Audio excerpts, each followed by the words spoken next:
morning, everybody. Good morning, everybody. We're out of the court much quicker than we thought we would be this morning. I thought we might be here all day. It took 15 to 20 minutes for the judge to decide. Now, I'm one of those people that still has faith in the English justice system, and I believe that's been borne out this morning.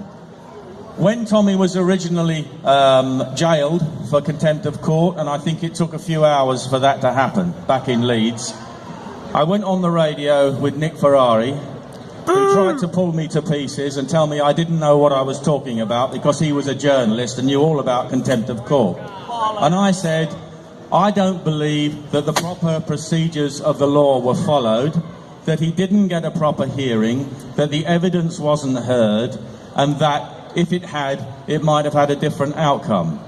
All I said was that the law should properly be followed. And what has the judge said this morning? Tommy was released already on bail so that it could be looked at by the Old Bailey. And the judge this morning has said that he is referring it back to the Attorney General.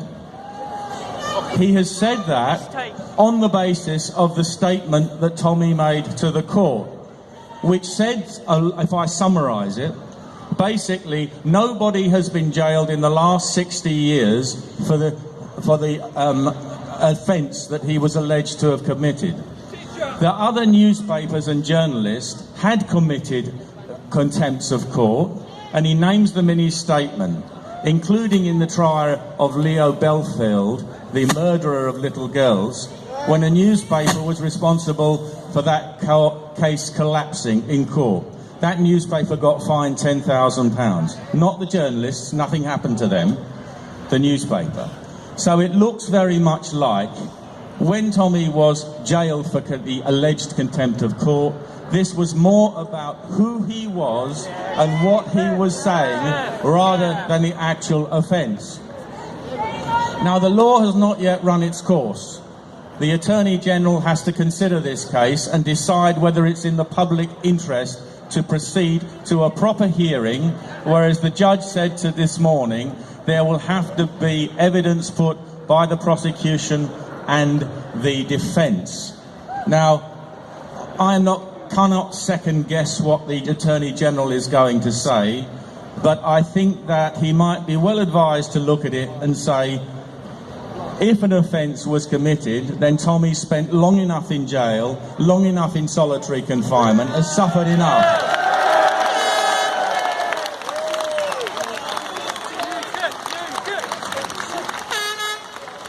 So I hope this is a legal decision of the Attorney General, but it's also a political decision. And I will hope that he will decide not to put anybody through any more expense, any more trouble, any more aggravation, any more nerve-wracking waiting, but decide to drop the whole thing. Then Tommy can get on with his job of exposing what's going on in this country. Thank you.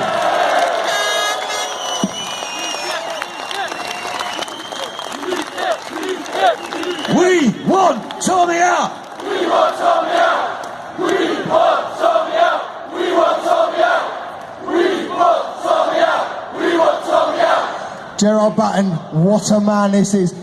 You've got to watch him in the EU, honestly. With the videos that I've watched, he gives it to them so well, honestly. It gives me goosebumps when I listen to him. And that says something. And the Americans wanted me to say one thing to you about Tommy. They're telling me that Tommy is our Trump, is our saviour. Honestly, guys, it's been unbelievable today so far. We're just going to give it a couple of minutes and we're going to find out how long Tommy's going to be. There's a few more people that want to come on. I'll have a chat and see if you want to come on and have a chat. Give me 2 minutes. Paul, play some songs.